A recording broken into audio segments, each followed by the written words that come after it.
Authentic is sponsored in whole by Voice of Prophecy. Today we're going to go back to one of the four horsemen of atheism to finish something I started on a previous show, because I'm convinced that at least one of these famous atheists really didn't understand what he was reading, and maybe he even lied about it. Welcome to Authentic. Sean Boonstra explores real existential questions about the meaning of your life and how you can live a genuine human existence. Listen every week right here on this station or on your favorite podcatcher. Here's Sean with this week's episode of Authentic. Welcome to Authentic, the show where we examine what it means to live a genuine human existence. Which means that we unpack all kinds of topics, including things like ethics and psychology and epistemology and faith and, well, just about everything under the sun. And what we're going to do today is pick up on a topic that I just kind of left dangling on another episode, and it was, well, frustrating because in my typical blabbermouth fashion, I ran out of time before I could really finish what I was trying to say. So, if you missed the first part of this discussion, you might want to head on over to our website, vop.com, and look for Hitchens Wasn't Great Part 1. And that way, I won't have to review everything from last episode in this episode, which would mean that I run out of time yet again. What I will do is set the table by saying this. What we're talking about is Christopher Hitchens' best-selling book, God Is Not Great, a book that still sells to this day. Now, unfortunately, Hitchens died in 2011, so he can't defend himself against what I'm going to say. I freely admit that. Not that he would ever listen to this show. But it's not really Hitchens that really concerns me as much as the people who might actually read his book and think he's giving an accurate picture of religion or Christianity or the Bible, because he's not. Listen, I can absolutely respect an atheist who is calm and well-reasoned and is honest about the subject, and I have a number of good friends who absolutely fall into that category. But Hitchens appears to be less than honest, or at least if that's not the case, then he's nowhere near as well-informed as he thought he was. And we kind of looked at that a little bit on another episode, so you might want to go back and give that a listen. Today I want to pick up with his chapter on the reliability of the Old Testament, because he seems to be making a caricature of God and only presenting snippets of information that are removed from the context of the rest of the Bible. I believe I gave you a few examples last time, and then we zeroed in on the way that he ridicules the great moral contribution that the Hebrew people made to Western civilization, and that's the Ten Commandments. And it's here that we really find some holes in the way that Hitchens thinks. Some of you will remember that he called the first three commandments a prolonged throat clearing by God. And so we took a little time and asked a really important question. If God is real, and I happen to think He is, if God is real, do these three commandments make really good sense? And the answer was, well, yes, they do. If there is a God, and only one God, and He is loving, then the prohibition against serving something or someone else makes sense. You're actually jeopardizing your own well-being if you ignore that fact. The Creator God, according to the Bible, is the only source and only sustainer of life, and that makes it very important to be clear about the way you're going to relate to Him. Then we saw that a prohibition against taking God's name in vain isn't really just about careless language.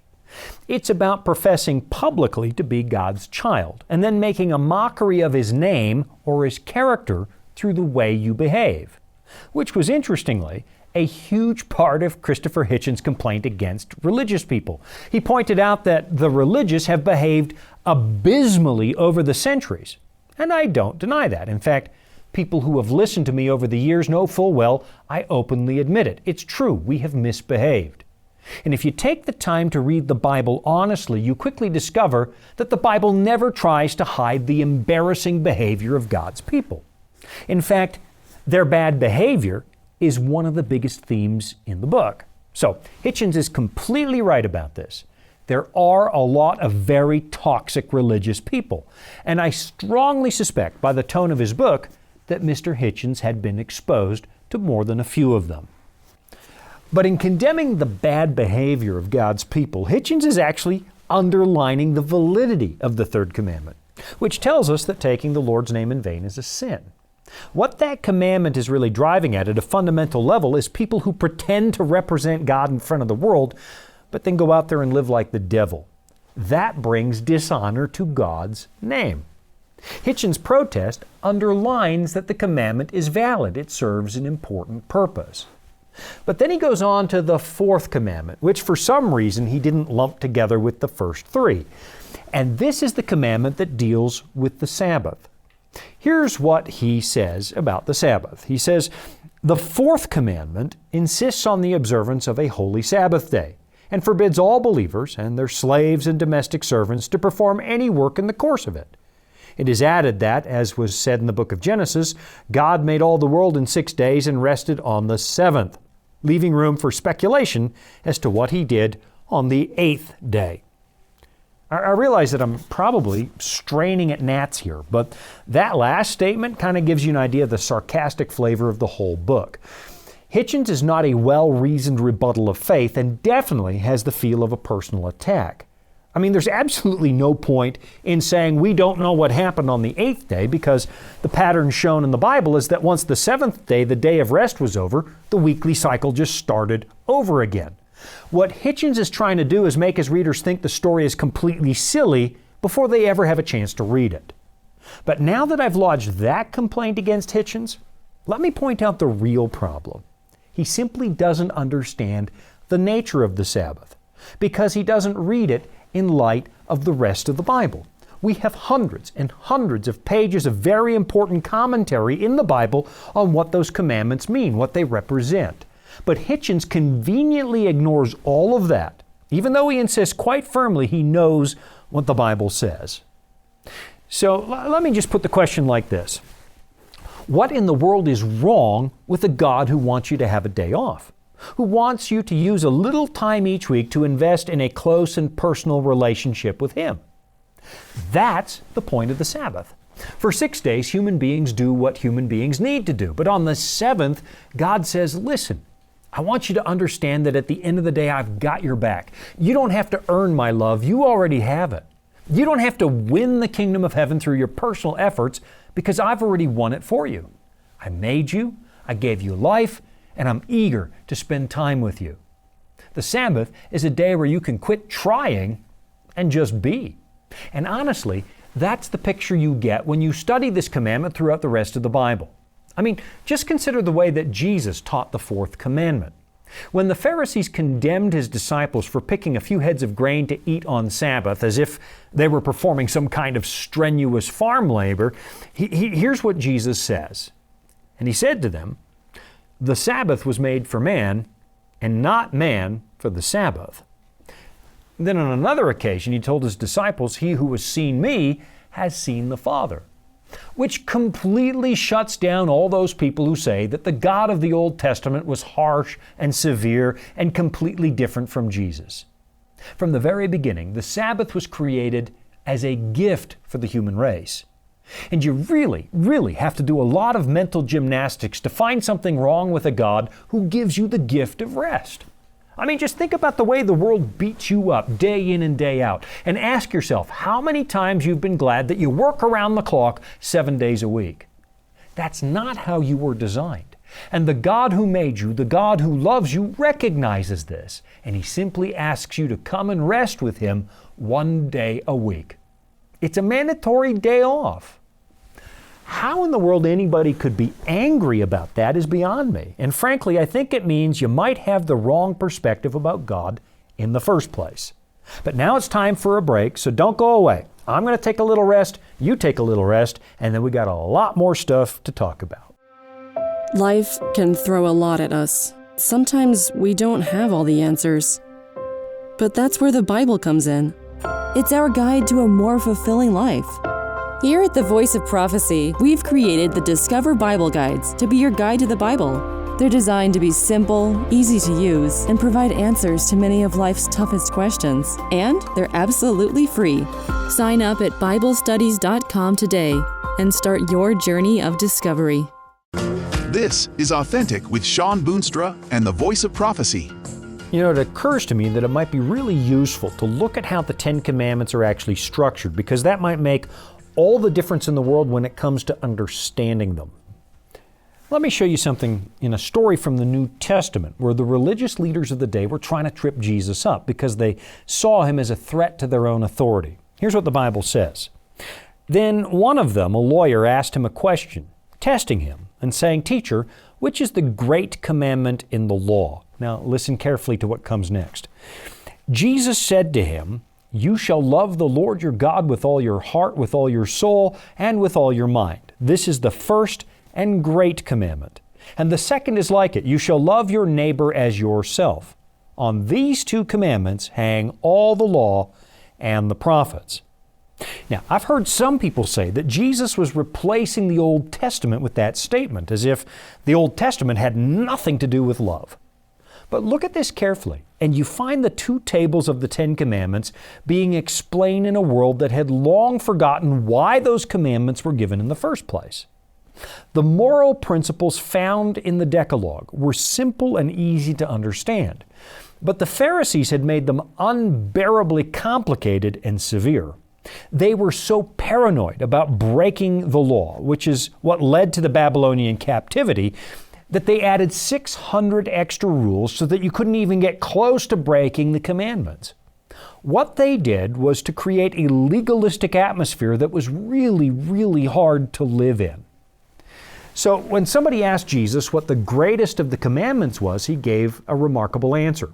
There are two. One of them is to love God, and the other is to love your neighbor as yourself. What Jesus gave us was a recipe for an authentic human existence, an easy way to live in harmony with God and your fellow human beings. And that's exactly what you find in the Ten Commandments. The first four deal with your relationship with God. Do not have other gods. Do not worship idols. Do not take God's name in vain, and spend the Sabbath day resting with God. That's how you show your love for God. Then the next 6 commandments outline a peaceful coexistence with your neighbors. Honor your parents. Do not murder. Do not commit adultery. Do not steal. Do not bear false witness, and do not covet. That's how you love your neighbor. What Jesus is telling us is how to live with love. And you know, I've heard a lot of people grumble that God is just trying to ruin our fun with these 10 rules. But try to imagine a world where everybody just did those things. Nobody steals, nobody kills, nobody takes what doesn't belong to them, nobody cheats on a spouse, and nobody lies. I mean, imagine a world that isn't driven by greed and envy, where people actually respect each other. What in the world would be wrong with that? Absolutely nothing. What we get in the moral law of God is actually a picture of what God Himself is like. God says, I want you to respect life because I respect life. I want you to be honest because I'm honest. I want you to respect covenant relationships like marriage because I respect covenant relationships. What God does in the Ten Commandments is reveal Himself, His own character, and He invites us to be remade in His image. So honestly, once you start to see that, it's hard to understand how anybody could hate the commandments unless they had no interest in being moral. Now, I completely understand. Lots of atheists are really good moral people. They really are. And Hitchens mentions that. But it's kind of beside the point, because what Hitchens is doing is lambasting these 10 moral principles as if there's something inherently wrong with them. And it's hard to see how that could possibly be true. I mean, here's the way that Hitchens characterizes the 10 Commandments. He says, it would be harder to find an easier proof that religion is man-made.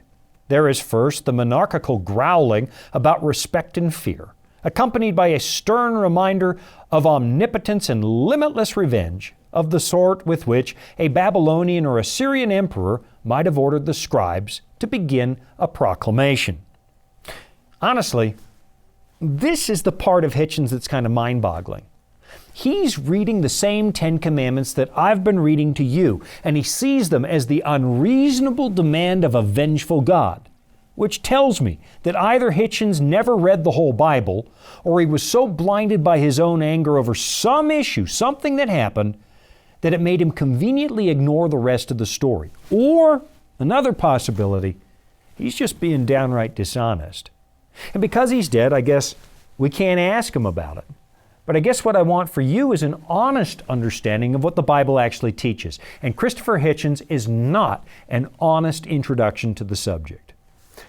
Okay, let's keep forging ahead now because we have a little more time and Hitchens does make a few other assertions that really make no sense.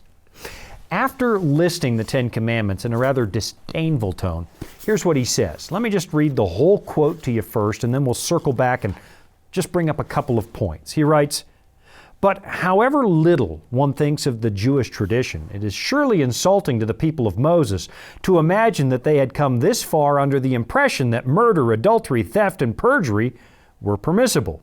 The same unanswerable point can be made in a different way about the alleged later preachings of Jesus. When he tells the story of the Good Samaritan on that Jericho road, he is speaking of a man who acted in a humane and generous manner without obviously ever having heard of Christianity, let alone having followed the pitiless teachings of the God of Moses, who never mentions human solidarity and compassion at all." Well, here's what I need to ask. How in the world does Hitchens come to the conclusion that the moral law of God was suddenly sprung on the Jews as a huge surprise? You'd have to be willfully ignorant of the context leading up to Exodus 20 to come to that conclusion, because violations of those same moral principles are roundly condemned in the previous book, Genesis. Cain was condemned for murder. Jacob was disciplined for deceiving his family. Sexual immorality was considered a sin, and so on for hundreds of years leading up to the presentation of the tables of stone at Mount Sinai. These things have always been wrong, and they've always been wrong because God has always been there, and the moral guidelines in the law are a picture of what God is like. And honestly, it takes quite a bit of imagination to pretend that the Hebrews had no concept of sin before they received the tables of stone. I mean, if you want a really good summary of what sin is, you'll find it in 1 John 3 verse 4, where it says, "Whoever commits sin also commits lawlessness, and sin is lawlessness." The old King James says, "Sin is the transgression of the law." And if there's one thing that's abundantly clear in the Bible, it's the fact that sin existed well before Moses and well before Mount Sinai. So, if sin existed, there must have been a moral law that people were breaking. But you know what Hitchens says actually goes deeper than that. And I do have to take another quick break, so hang on. I'll be right back after this. Retirement planning can be a stressful process, but it doesn't have to be. The friendly people at the Voice of Prophecy can walk you through the entire process and explain all of your options based on your specific needs. Whether you'd like to set up a trust for income or make a gift that will benefit your loved ones and change lives through the Voice of Prophecy, we're here to help. To learn more, call 1-800-348-5993.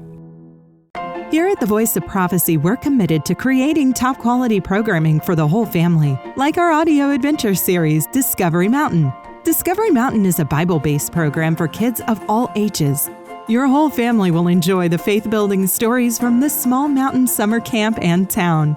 With 24 seasonal episodes every year and fresh content every week, there's always a new adventure just on the horizon. Check it out today at discoverymountain.com. This is Authentic with Sean Boonstra and the Voice of Prophecy. Just before the break, I was looking at this unfortunate statement in Hitchens' book regarding the Ten Commandments, where he wrote this, "But however little one thinks of the Jewish tradition, it is surely insulting to the people of Moses to imagine that they had come this far under the impression that murder, adultery, theft, and perjury were permissible." The answer to that silly objection is pretty simple. It's not true. It's impossible to read the whole Bible and come to the conclusion that murder, adultery, theft, and perjury were ever permissible. So what he's doing is creating another straw man argument. He's stating something that was never true, never taught in the Bible. And then he's triumphantly knocking that argument over like a pigeon strutting around on a chessboard kicking over the pieces. He might be causing a lot of damage, but he's certainly not winning the game, and he's not even playing chess. And I guess what really bothers me about this is the way that Mr. Hitchens will not give God the same benefit of the doubt that he undoubtedly would give to a secular government. Just because everybody knows something is wrong doesn't mean that that wrong never needs to be codified, that it never needs to be stated. Because human beings are terribly flawed, and we are forever making huge messes. We all know murder is wrong, but some people still go and do it anyway. We know stealing is wrong, but some people still go out there and do it. Yet nobody's suggesting that we don't need a criminal code or law books, because it's really, really obvious that we do. Look, when God delivered the Israelites from Egypt, they had just come out of long years of slavery while being immersed in a foreign culture with different gods. As He led the Israelites out of bondage, He established a covenant with them, basically saying, I will be your God, and you will be my people. And the moral law of God was the basis of that covenant. It describes what it means to be the people of God. God expected them to reflect His character and His values. It was only appropriate at that point in history to restate those principles and encode them in stone, the same way you spell things out when you sign a contract. Everybody knows that you should be honest when you sell a house, but you still pull out a document that spells out exactly what your agreement means. Even a neophyte in history knows that you have to review and restate the law of the land more than once, because those laws are the guidelines that hold civilization together. And the Ten Commandments were the laws that held the nation of Israel together. None of those moral principles came as a surprise to anybody. And so Hitchens is frankly arguing against something that was never, ever true. And when it comes to the story of the Good Samaritan, wow, did Hitchens ever miss the boat.